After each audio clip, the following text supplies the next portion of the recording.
Hey everyone, welcome to the Saturday Night Live. It's gonna be the last one for at least a week. I'm checking the calendar now. Next week, yeah, we're definitely not doing one next week just because of Thanksgiving. So, that being said, I hope you guys all have a awesome Thanksgiving. Just waiting to make sure everybody can hear me. Oh, I just sent the mic into the dark red. Tonight, drinking a C4 because I'm tired.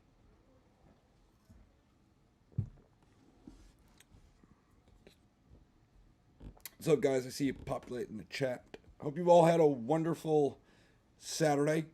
I had a good class today. We were missing a bunch of people. I don't know if they didn't show up because of the rain or what. But the group we had was actually pretty good. I always have one simple goal. By the end of class, I tell everybody this, and I'm very open about it. If they're able to walk away with no extra holes, and I'm able to walk away with no extra holes, we're all winners. That's pretty much all it takes. So I know I opened up tonight for Q&A. There were a few stories I did want to cover quickly, and then this will allow people to kind of jump in and start plugging in questions just because some of the posts I put up, I know posts sometimes don't get seen. Some of the posts I put up, there were a few questions. I'll address those. If you get your questions into the chat, then we'll do our best to answer those and go on. This way you don't have to listen to me drone on and on and on about frivolous things. All right, before we jump too far into it, of course, you know darn well that I am going to plug the merch store.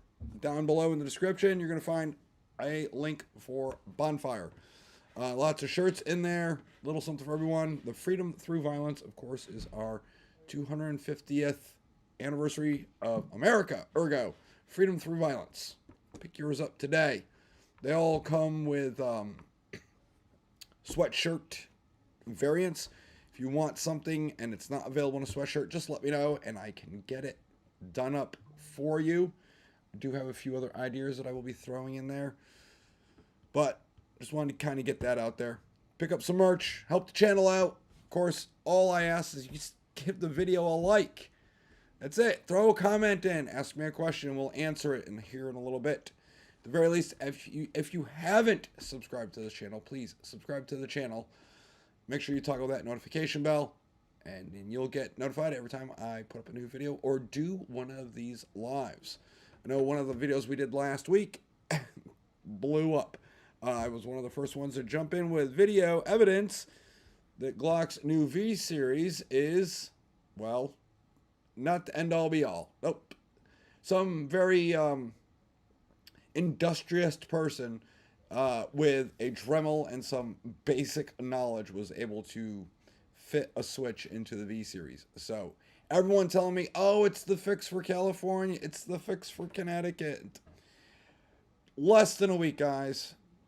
And they did away with all that. So I think Glock is just left with some egg on their face. But we will see what happens. I know some local stores around do have V-Series. Lock and Load in Southington most definitely does. So if you're interested in one, you know where to go find it. Lock and Load, Southington.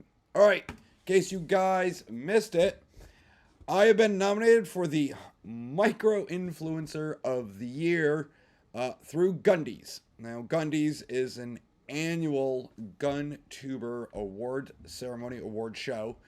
It takes place in January during SHOT Show, and many of your more famous gun tubers are there. Obviously, Warrior Poet Society, Garantham, Guns and Gadgets, so Jared from Guns and Gadgets, and they've won over the years, and I feel honored that I have been nominated for Micro Influencer of the Year. Micro Influencer just means you have less than 50,000 subs.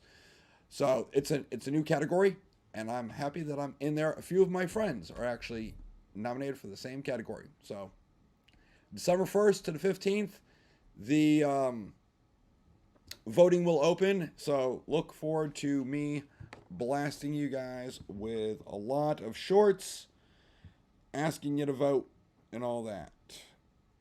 I am sending a quick text.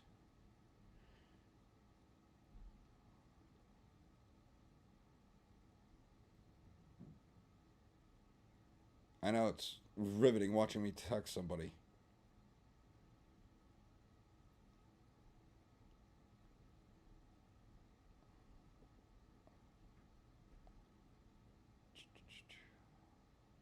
Because my phone wants to autocorrect me. So, I just wanted to show you guys something. I got something today, and it will be coming up. That's why I'm texting. I'm texting Mrs. Guru to please bring me something. I forgot it upstairs. So, it is what it is. All right. Now, I want to give you guys a quick sneak peek. Well, maybe Mrs. Guru will bring me the thing down. Oh, you can kind of see it poking up there. So, for Christmas, Mrs. Guru and I are going to do a special giveaway leading up to Christmas. We'll figure out how we're going to do it, but I just want to let you guys know what it is. It's Clay. Clay the Claymore. It's Claymore plushie. That is going to be our Christmas giveaway to one of you lucky subscribers, lucky commenters. Engage so we know you exist and you're not some sort of weird bot, and we'll throw you in the mix. Everybody that's won something thus far, as far as I know, is extremely pleased with it. And we do have a bunch of stickers to give away. I think with this one, with Clay the Claymore, we're going to give away this right here. I have one on my computer, and I will give it away. It's Mickey Mouse, in case you guys can't see. I'm going to hold it up right there. Hopefully y'all can see it. And we're going to include this and some patches and some other stuff. So we're gonna do all that. And maybe some of you guys will win. Or someone will win. Because Clay the Claymore, front toward friend. You can guys cuddle with it at night, or just keep it in your car, or do whatever. All right. I did make a few posts on social media. If you don't follow me on Facebook, Instagram, Truth, or any of the other platforms that are available, it is at Gun Guru Actual, just like the website. I posted this. This is from the White House, but these goon right here, these guys, real quick, I just want to cover this. They put out a video. These are a bunch of Dems, and this is what they said. Our laws are clear. You can refuse illegal orders. You can refuse illegal orders. You must refuse illegal orders. The president has never given an illegal order. These people know what they are doing. All right, so that is how the White House responded to the videos the Democrats put out. Now, why am I bringing it up? Because this gentleman, I'm trying to be nice, Senator Chris Murphy calls for Americans to pick sides. Now, there's a lot of people saying, like right here, Mark's like, no, he didn't. He quoted a penal code. Listen, literally, Chris Murphy came out. He did a post on Twitter, X, whatever you call it. And he literally has told Americans to pick sides. So we have one group that makes a video that says, hey, to the military, if you get an order from the president, it's illegal and you don't have to follow it. Which, that's really some thin ice you're on. Granted, yes, coming from someone who was career military, yes, you have the ability to refuse illegal orders. So your commander comes down and says, we're going to go into XY village and we're just going to eradicate everybody. That's against the Geneva Convention. You can't do that type of stuff. You can refuse that order because it's an illegal order. But if Trump says, hey, I'm the president, I'm the commander-in-chief, and I'm going to deploy you to one of these states within our country, basically National Guard, to defend federal property, and you think that it's illegal, you just go right ahead and try and refuse. It's not going to end well for you. The UCMJ is going to bitch slap you hard. You're going to get court-martialed, and going to the Briggs, no bueno. Just letting you know. I've seen some people go to the Brig. It's brutal. And as far as I know, currently the Navy is still the only branch that when you are sent to the Brig, depending on your crimes, one of your punishments is bread and water. You are relegated to just bread and water 3 days, and you get a day of meals, and then you're back on bread and water for another 3 days. I saw some mofos on deployments stuck in the ship's brig, and it's not a lot of space, and they're on bread and water. Brutal. Brutal. I mean, the food's not that good to begin with, but bread and water, ugh.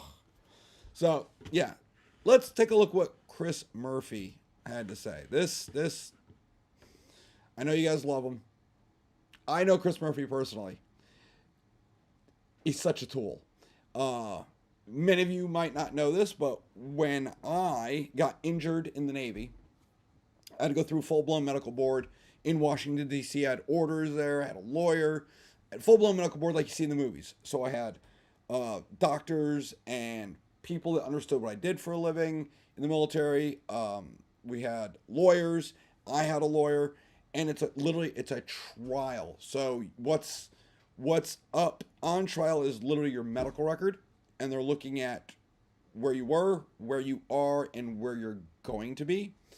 And it's not like in and out. It's drawn out. It takes a while.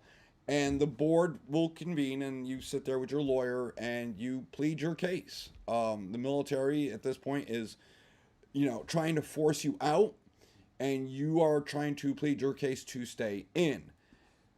And, well, the military, the Navy, came back to me and said, here's the deal. And I didn't like the deal. I didn't want it. And I talked to my lawyer about it. And, push came to shove. And they're like, listen, if you don't take this deal, they're going to march you over to base medical. And there's a whole bunch of physicals you have to pass. He goes, they're going to start with your explosives physical. And you will fail it right out the gate miserably. Then, since you failed it, the military, the Navy themselves, will throw you out with nothing. They'll just separate you. And I really didn't want that because I was pretty banged up with injuries. So it came down to accept the deal, and they're like, hey, okay, you've got 90 days and you're a civilian. I lived in base housing. I didn't know what I was going to do, etc. Well, the military, in their infinite wisdom, at this period in time, were kind of screwing around with people's benefits and really trying to shaft people. Chris Murphy was running for office, and I, being a Connecticut resident, was seeking help fighting the DOD and the Navy as a whole, trying to undo the buffoonery they were doing. Chris Murphy was my best friend. He's talking with people, pulling strings, trying to help me out, right? Have my back, cover my six, as it were. And then Chris Murphy actually got elected. And then there were crickets. Never heard from him. Forgot my name, lost my number, lost my email. I reached out, and I was like, hey, I talked to staff, and I'm like, I need help. Where is he? What's it? Couldn't be bothered with me. I was just a tool that he used to tell, like, hey, we're helping out these disabled vets, blah, blah, blah, and then forgot about me. Fast forward to a couple of months down the road, I had already been processed out, and, it was kind of rough. This is back when the military was really screwing OEF, OIF veterans over. They weren't trying to pay them what was due. And I was just wanking to some old guy. I was at a veterans thing up in Rocky Hill at the veterans home up there, and just chatting with this older guy that was volunteering there like I was. And I was just kind of ranting and raving, and I talked about this knucklehead, and he heard me, and he's like, well, that sucks, man. I was like, yeah, well, it is what it is. And like 2 days later, I get a phone call, and I recognized the voice immediately. It was Joe Lieberman. He was still our senator at this point. This is the year he actually left office. But the guy I was basically bitching to was the chief of staff for Joe Lieberman. And he told Joe about it, and Joe Lieberman was pretty pissed. So I explained what was going on to Joe Lieberman, and he's like, okay, that really sucks. He's like, let me see what I can do. Just give me a little bit. I'm thinking, okay, either A, it's going to take days, or I'm never going to hear from this guy again. Sure as shit, it was probably maybe 30, 45 minutes later, he calls me back. He goes, hey, I reached out to so-and-so and this person and that person, and everything's fixed for you. You're good to go. He's like, I just strongly worded some things to him, and miraculously everything got fixed. I'm like, that's all I wanted. So I was very appreciative to that. Chris Murphy, that tool, no. I lost all respect for him, and I've never liked him since. But let's see what he had to say instead of listening to me rant. Let's listen to this knucklehead. The President of the United States just called for Democratic members of Congress to be executed. This is not normal. We cannot allow this to feel normal. This, as far as I know, has never happened before in the history of the country. Every Democratic member of the Senate and the House, their life is in jeopardy right now, especially those that were specifically targeted by this social media post. Democratic senators and House members who were simply saying that no member of the military should act illegally or in violation of the Constitution. The President of the United States just called for members of Congress to be executed. If you are a person of influence in this country, maybe it's time to pick a fucking side. If you are a Republican in Congress, if you are a Republican governor, maybe it's time. Chris Murphy said a naughty word. Time to draw a line in the sand and say that under no circumstances should the President of the United States be calling on his political opposition to be hanged. We are at a very dangerous moment right now. The President is engaged in the wholesale incitement, endorsement, and rationalization of political violence in this country. This is a very slippery slope that we are on. This is a moment for people to step up, for Republicans to step up, for business leaders to step up. Anybody who has a voice or a soapbox in this country needs to draw a line in the sand and say that it is not acceptable for the President of the United States to call on the murder of his political opposition. So that's what Murphy had to say. Listen, him coming out saying pick a side. I've seen in the news and of course on talking heads throughout YouTube and other places where murmurs of civil strife or Civil War 2.0 are on the horizon. I really want to know what you guys think. I know I've covered it in the past, but a lot of people are like, you're nuts. This guy telling you to pick a side. That's not good. That's not good at all. Oh, my thing's delivered. Thanks.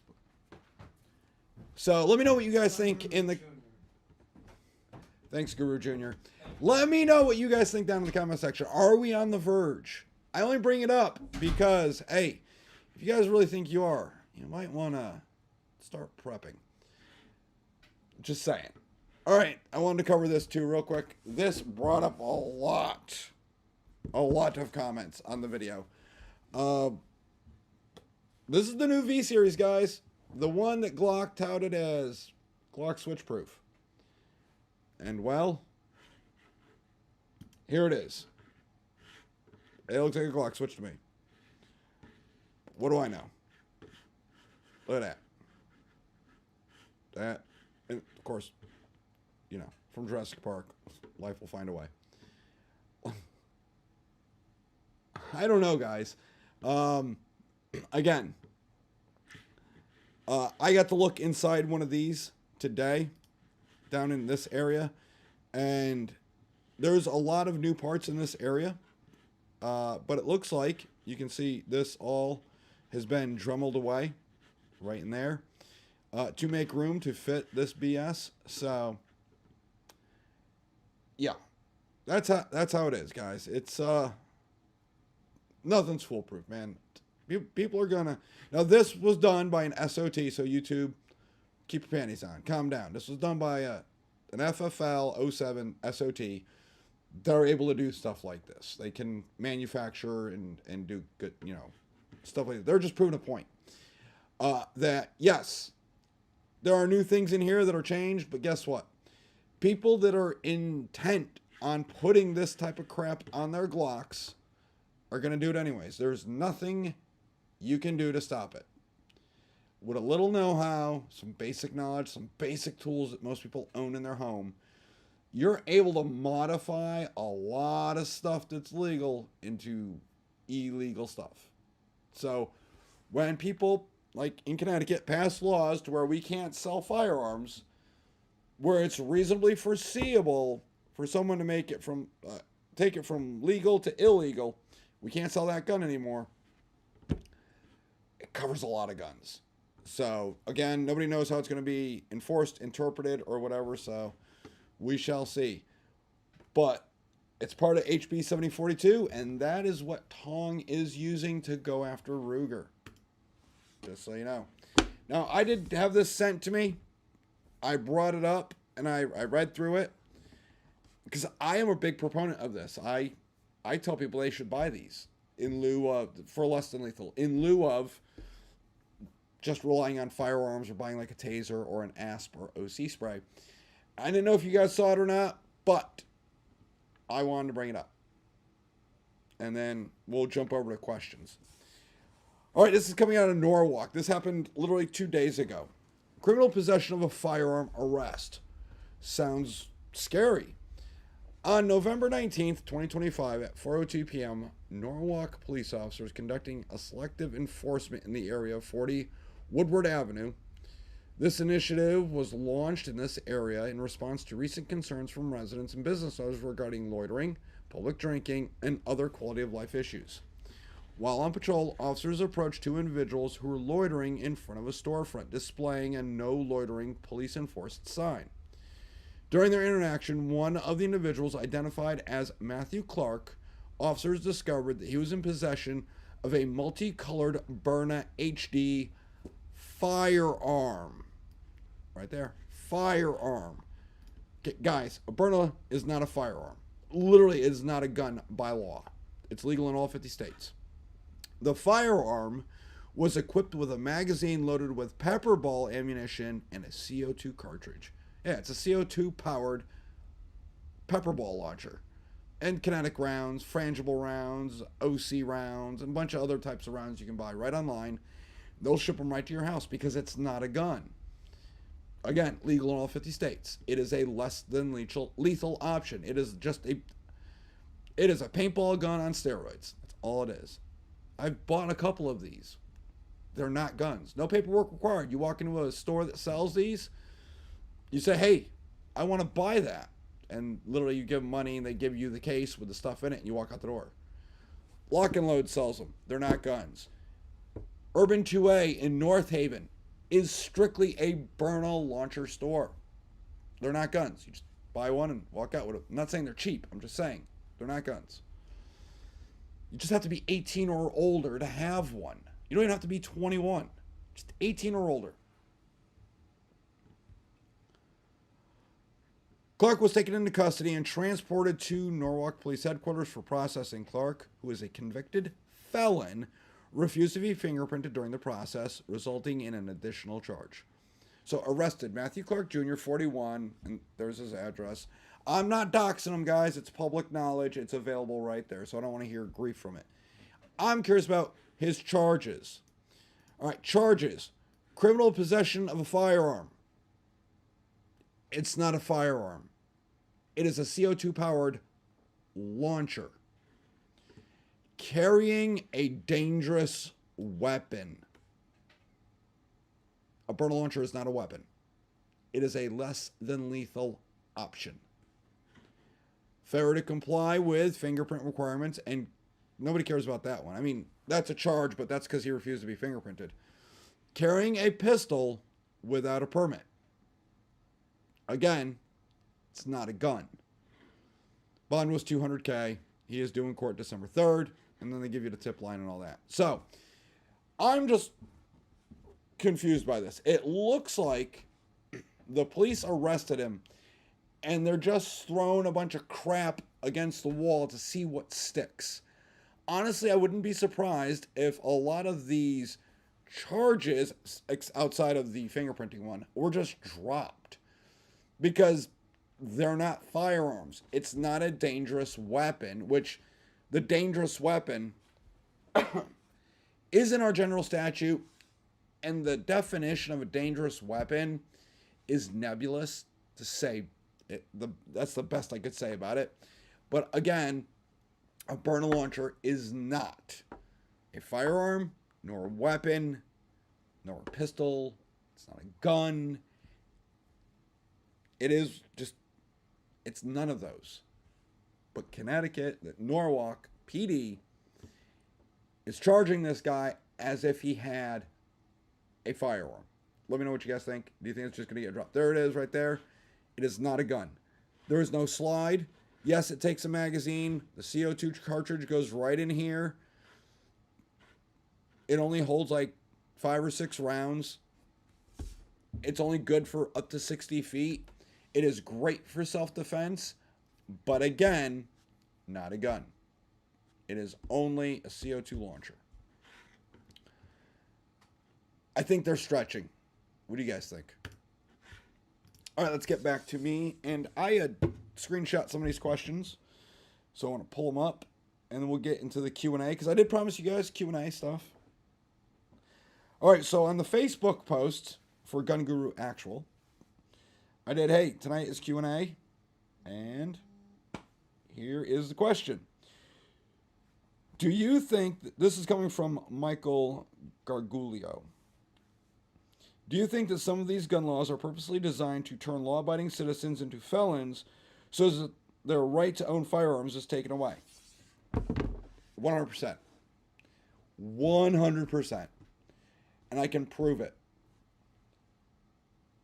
HB Satan 7. The general populace does not pay attention to when our lawmakers here in Connecticut do things. And I get it. Politics are very boring. Most people don't even understand it. And it's not a knock. When you read some of these bills, it's very confusing. The language that is used is doublespeak. It's lawyer language, which drives me nuts. I wish all the bills were just written in plain, normal people English, right? Americanese, as it were.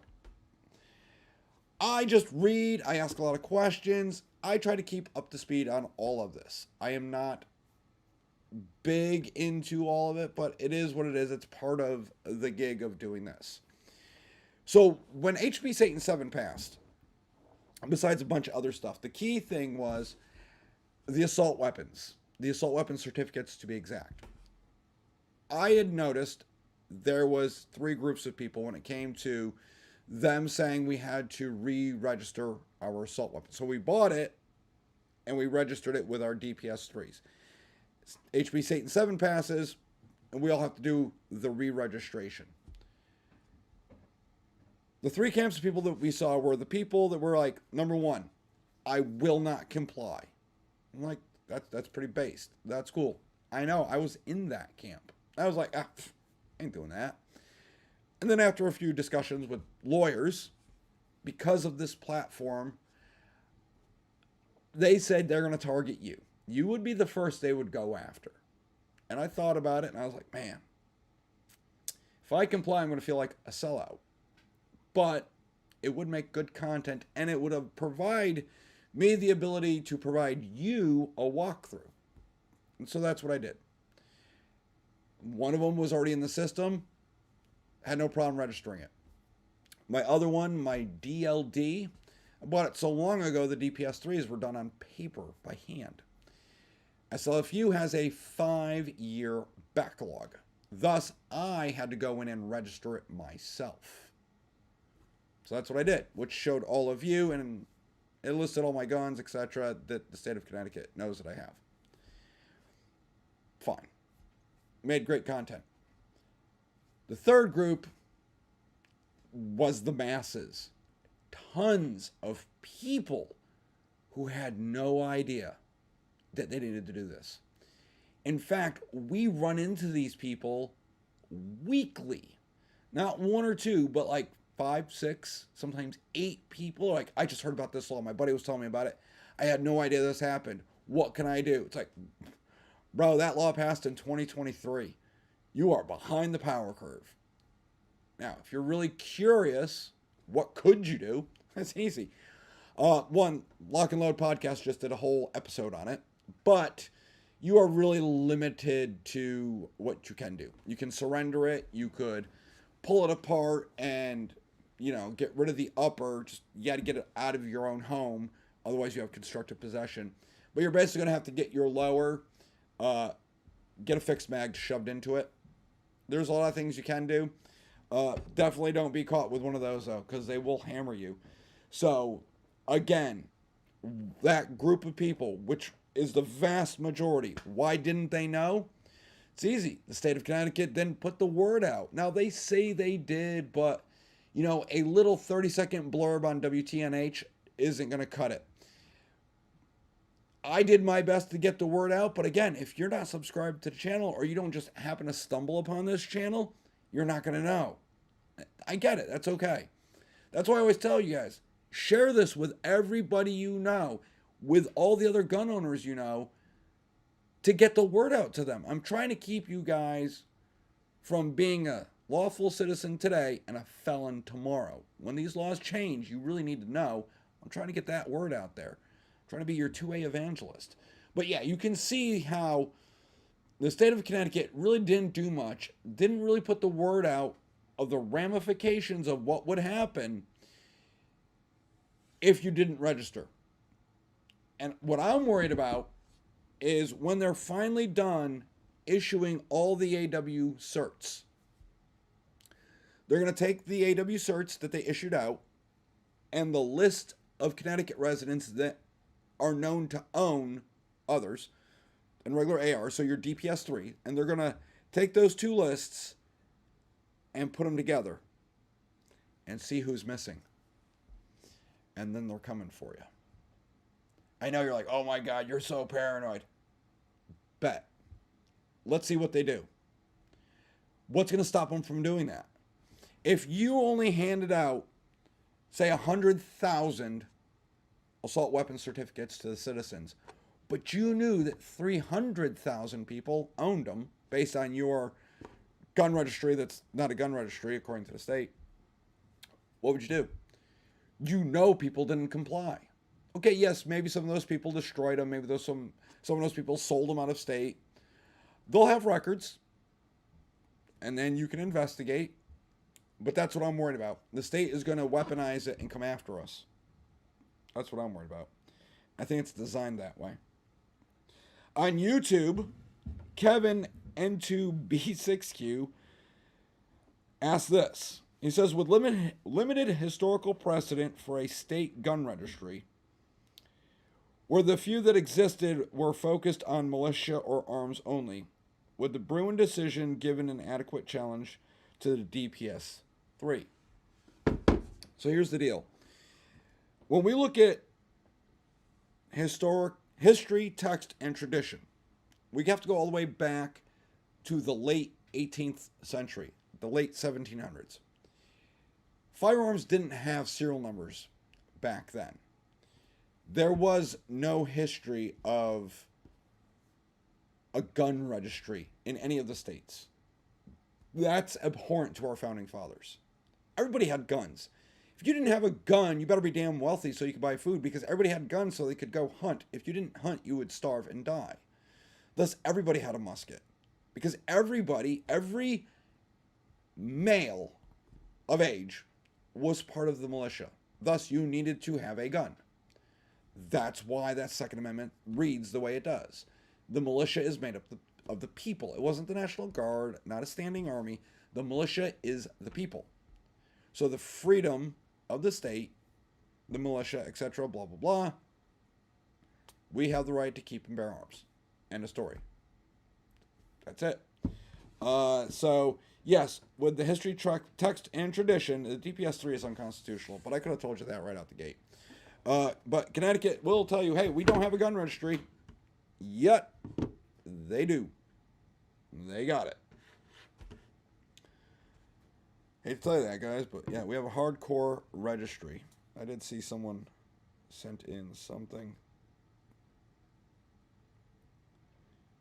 The Norwalk thing. Someone said they're throwing spaghetti at the wall. I think I said a different word. All right, let's get into some of your chats, see if there's any questions in there. All right, so Eric Bourne says, "Good evening, Todd. Any updates on the woman from Plymouth about her case?" In fact, there is. So I get emails constantly dealing with her case. So here's the sad thing. I reached out to her. But I couldn't send her a message. It's like I don't exist. It's like I've been blocked. Now I could do it like on my private account, but I'm not gonna do that. So I don't know. I don't know if she blocked me because her lawyers said I should, said she should because I've been making videos on it.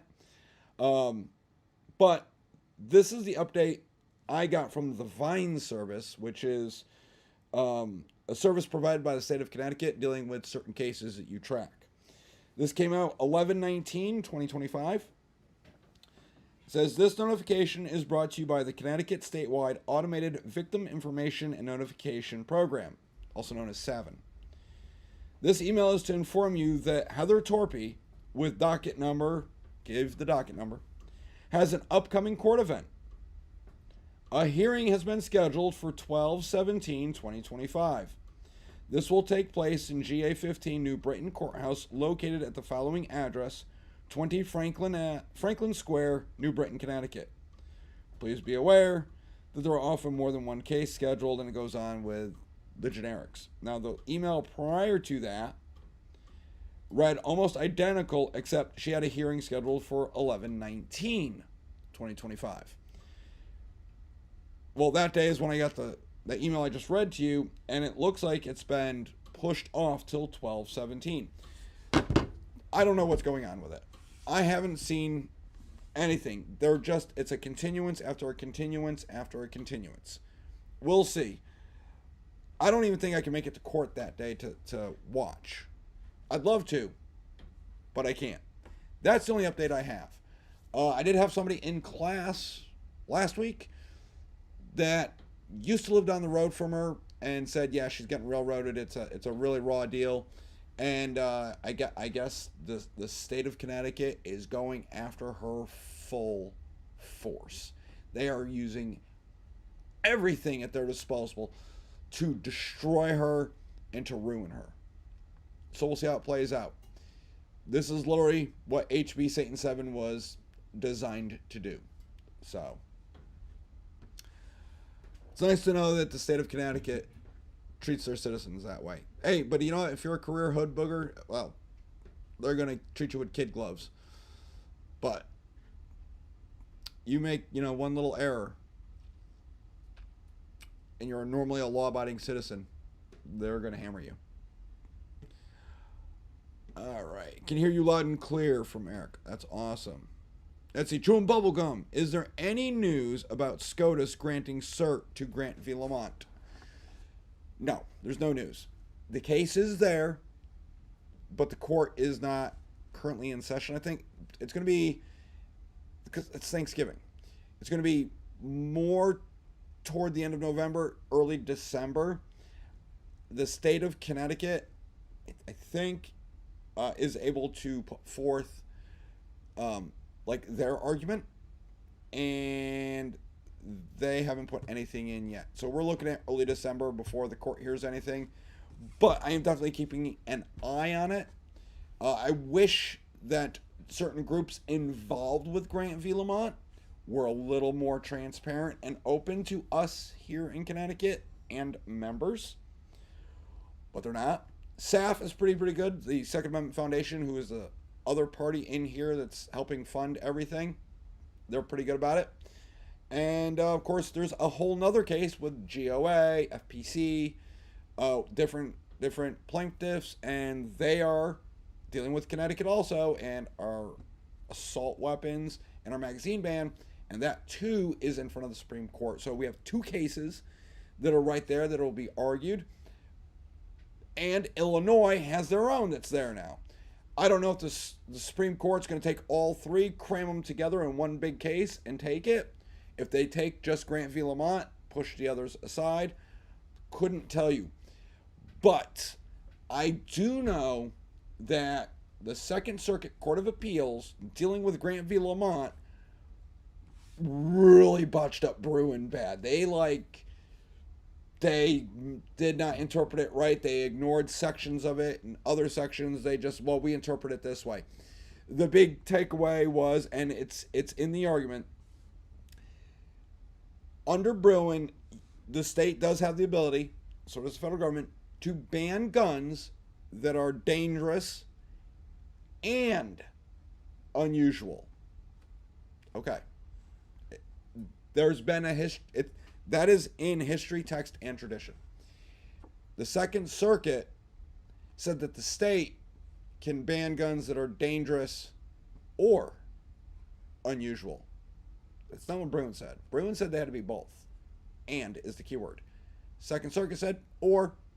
And then when we called them out on like and or, same difference. It's tomato potato. Nobody cares. So that is the basis of Grant v. Lamont now going to the Supreme Court. Just so you know. We'll see what happens. Fingers are crossed. I know a lot of you are black-pilled. Yeah, I get that way too. I think the SCOTUS is full of cowards. Hopefully they pick one of these up. I do know that our case, the Grant v. Lamont one, was one of the ones that piqued the interest of Kavanaugh. And he did say last year, when they refused the Maryland case, that in the next session, or the session after that, they will pick up an AR case dealing with this to get rid of the whole assault weapon ban thing. So we'll see. Hopefully it's one of ours. That'd be nice. Since Connecticut is notorious for creating laws that are unconstitutional and then other states picking them up. If you look at other states' red flag laws, they look like ours because they're based on ours. We passed HB 7042 this year, which puts liability on FFLs, manufacturers, marketers, etc. Blumenthal wanted to take that nationwide. Connecticut allowed Remington to be sued into oblivion because of Sandy Hook and that one lawyer, Josh, whatever the hell his name was, which was a clear violation of PLACA, but they allowed it anyways, and now that opened the door. When Connecticut did that, that opened the door for other states to build their own liability laws, much like what HB 7042 is. So, yeah, when you start looking around, it's like Connecticut passes something, other states follow suit, or like you'll have California pass something, and then we jump on board, we give it our own little New England twist, and it's bad. But because we have Chris Murphy and Blumenthal, who are some of the biggest anti-gunners out there, and of course we have Tong, he's a giant anti-gunner, and I think what doesn't help our cause, though, is Sandy Hook happened here. So they use that. Every town, Moms Demand Action, Connecticut Against Gun Violence, and all these other anti-gun groups use that and the emotional heartstrings to try and sway the views of ignorant people. That's just my take on it. Joel Rodriguez says, congratulations, my friend. Oh, I assume that's for my nomination. Yes, thank you very much. Robert Cochran says, that's awesome. Click, click. Yes. Anthony, he's adorably instructive. Ah, you must be talking about Clay. Yes, I was sitting outside with the missus, and I was like, you know what, Mrs. Guru? I want to buy this. The Claymore giveaway. I want to do it for Christmas. She's like, all right. So we did. It's on its way. Chewing Bubblegums demo clowns. Yeah, well, yeah, they are. They're idiots. Like, if you ever listen to some of these people talk, they are absolute morons. Papi Chulo says, U.S. veterans lived by the UCMJ. Yes. Yeah, and you know what? A lot of guys I know, like guys I started with, like, this back in the day, like, if you didn't get an Article 15 somewhere along the line, you weren't doing it right. Just saying. I mean, the times have changed. But for all you viewers out there that don't know, you as a civilian are governed by laws of the land. You know what those are. Well, if you're active duty military, not only do you have to follow all those laws, but we fall under another category of laws called the UCMJ. It's the Uniform Code of Military Justice. And there's a lot of articles in there things you can't do, like Article 99 is like misbehavior before the enemy, and that's like taunting, it's being a coward. They're all over the place. Article 15 is kind of generic. That's just like dereliction of duty, dumb shit like that. They do have one that's like a catch-all, like no matter what, they could just, if it doesn't exist in the UCMJ, they just use that one, and they can just make things up as they go along. It's pretty nutty. And in the military, there's no such thing as double jeopardy. Like no such thing as you. I'm really screwing that up.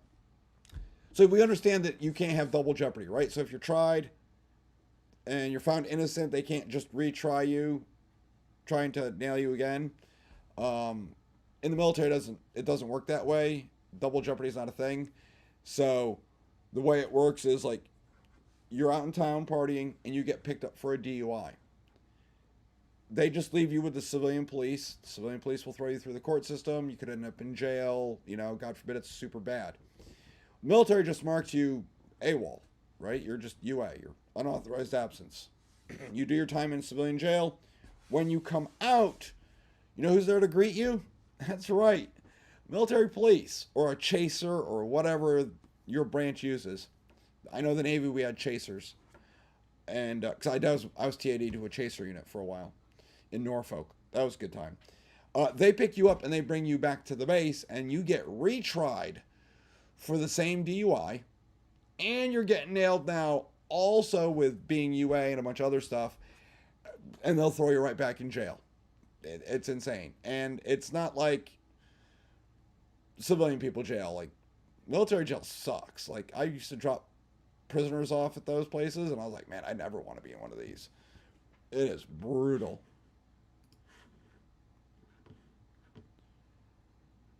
Let's see what else we got here. Dishonorable discharge is for life. From Chewing Bubblegum. Yeah, dishonorable discharge is for life. I mean, you can get it adjusted to a general. You can petition for that. You can apply for a general discharge. But if you get a dishonorable discharge, oh yeah, you're banned from guns. You have no more Second Amendment right. You can't. There's a lot of things you can't do. Like, you can't even work at McDonald's. The way it works is you can't ever work for any company or corporation that has some sort of contract with the government or the military. Well, McDonald's corporate has contracts, and we have McDonald's on bases. Thus, you can't work for McDonald's because you have a dishonorable discharge. A lot of people didn't understand that when we were serving, and they do something dumb, get one of those dishonorables, like, whatever. Yeah, your life is, it's bad. Bad. Chris, let's see. Chewing Bubble says, I liken Chris Murphy to an ambulance chasing lawyer. He looks like one, doesn't he? Robert Cochran says, damn, they didn't let them take a lawyer down. Nope. Eric Borden, cute Claymore, but yet deadly. Yes, it's front toward enemy. He gives hugs. Chewing Bumblegum says, I can't name a single Connecticut rep worth a damn. Not one. If we're talking about to the federal government, yeah, neither could I. But locally, like in our General Assembly, Sampson's not bad.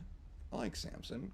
Fishbine's not bad. I mean, Fishbine did vote HB 7042 out of committee, but he's overall, the grand picture, he's not that bad. Things like that just irk me.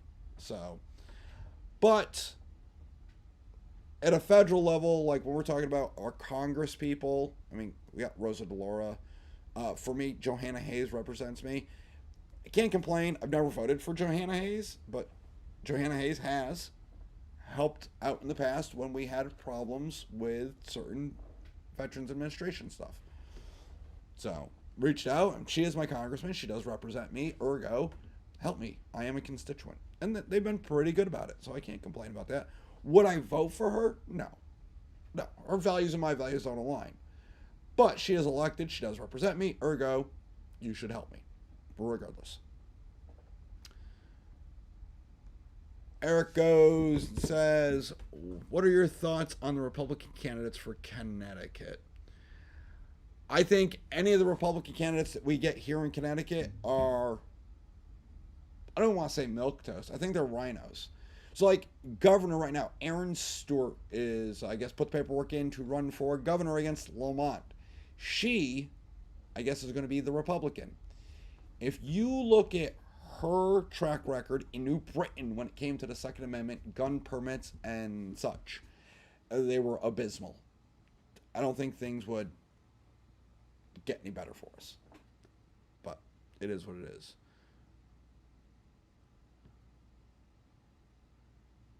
Let's see what we got here. Eric Borden goes, somebody get Murphy some toilet paper. He needs to clean up after all that shit he was spewing out of his mouth. Yeah, listen. When he said pick a side, I started making comments like I did pick a side. It's the American side. America, the Constitution.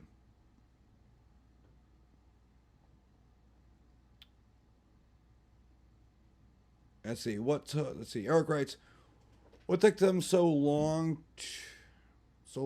to one out with us? I don't know what you're saying there. My bad. Reading that, I felt like I was having a stroke. Chum Bubblegum says, there's a burner that looks like an AR style SBR and it's actually kind of cool. Yes. I've seen it at Lock and Load. They have them on sale. It's black and gold, I believe. But yeah, it's just a burner launcher. It's about the size of an AR.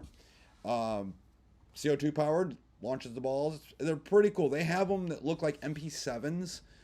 There's a whole plethora of. They have a new burner launcher handgun that's actually compact, so it's easily concealed or concealable. So you guys really should look at those. Let's see. Anthony Maurice says, interested. See how this goes through the courts. Yeah, me too.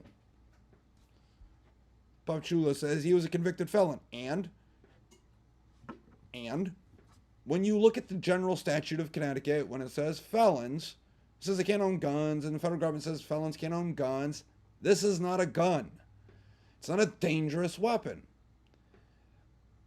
Again, I don't know how they're going to play this. I don't know. It looks like they're just throwing a bunch of crap against the wall to see what sticks. If he gets a good lawyer, it's all going to get torn apart. Oh, YouTube jumped on me.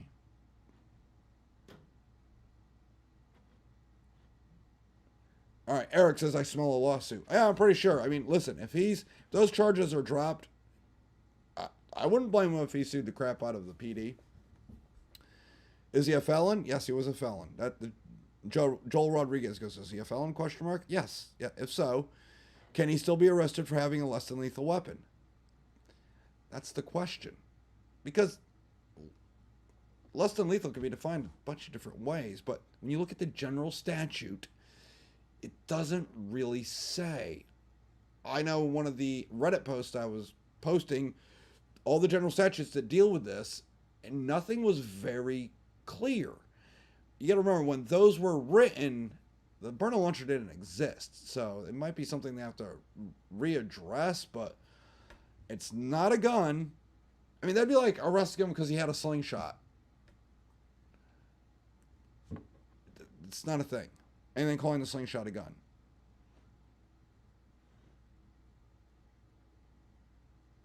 Chewing bubblegum, isn't it illegal for average citizens to carry pepper or OC spray in Connecticut? No, it is not. Technically, by the letter of the law, if you're going to carry pepper spray or like OC, you're supposed to have your gun permit. That's just the way it is. You're supposed to have a gun permit to carry that.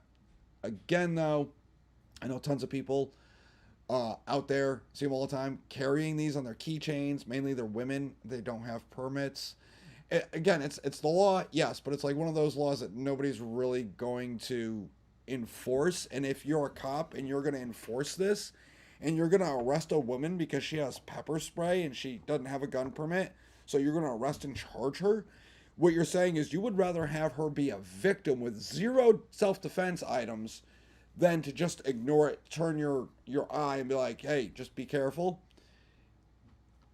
if a cop does that, that's a Gestapo cop, and that cop shouldn't be a cop because pepper spray. It's stupid that they're supposed to have a permit. That's all I'm gonna say.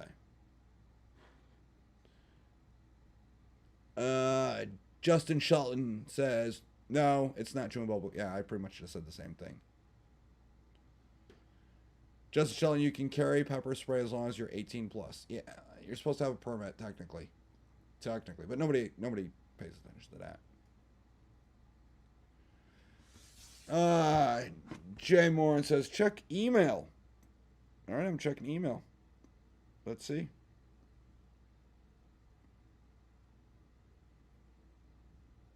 I'm looking.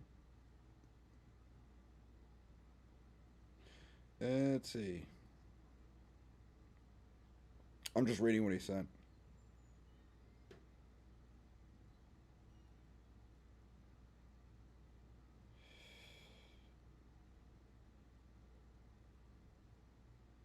No such rule or regulation prescribed after the date of the enactment of the Firearm Owner Protection Act may require the records required to be maintained under this chapter, any portion of the records be recorded and transferred to facility owned, managed, or controlled in the United States. See, nor that any system of registered firearms, firearm owners, or firearms transactions dispositions be established. Yeah. So basically, he sent me an email showing that yes, it's illegal for Connecticut to do what they do with the DPS 3 and the registry. So, Jay, thanks. I appreciate that. But yeah, that's coming from Washington gun law.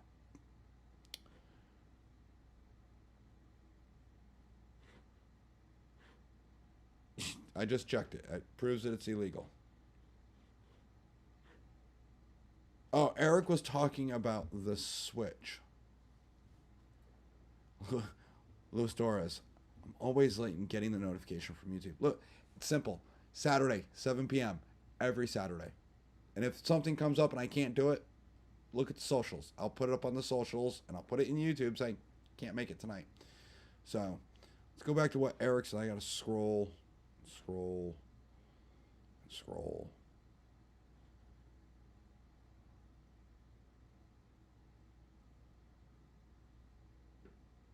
So what took them so long to...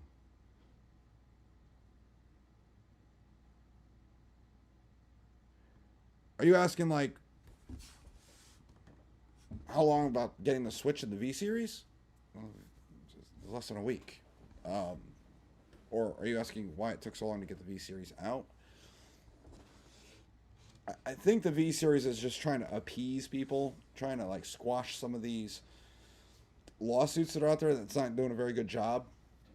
I think, personally, if Gaston was alive, he would have literally told them to piss off. It is what it is. I mean, you can't stop people from doing things. People find workarounds. It's the very nature of your item that this is allowed without like reinventing the wheel. But then would it really be a Glock at that point? So that's why like Connecticut has that part to where, you know, you can't sell guns that are reasonably foreseeable to go from legal to illegal. California went specifically after the cruciform trigger bar. So when you open up the V series, it's still a cruciform trigger bar. Ruger RXM, cruciform trigger bar. Shadow Systems, PSA Dagger, all these guns all run off the same type of trigger system. Literally, they would have to reinvent the wheel to be compliant with California, Illinois, Connecticut. I personally think they should just cut their losses and be like, the hell with these people. And just be done with it. Oh, my statement was, what took them so long to make it? So, what took so long to make it was they had to get their hands on the V-Series. But literally, he was able to do it in like 2 days. It took time to print it. Because it's a Switch 2.0. It's not the old style of Switch. It's revamped. So, from what I saw, they had to rebuild it.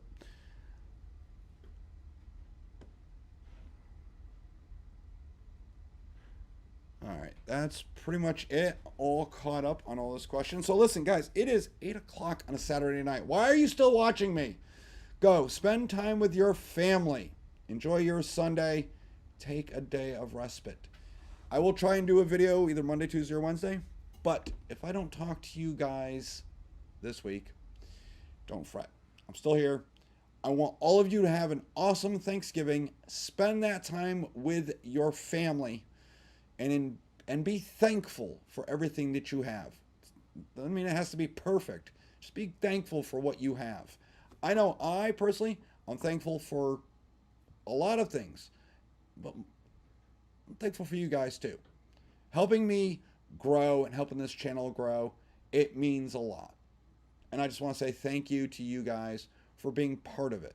That's why we do these giveaways, things like that. That's me trying to return the favor of saying, hey, thanks. I appreciate you guys being here and participating in this little adventure we're having, because I always feel like us here in New England, we get forgotten about. So when you watch all the other gun tubers and all that, they're talking about this state and that, and they don't really talk about New England. So I feel like we're forgotten, and you know, we got to stick together, guys.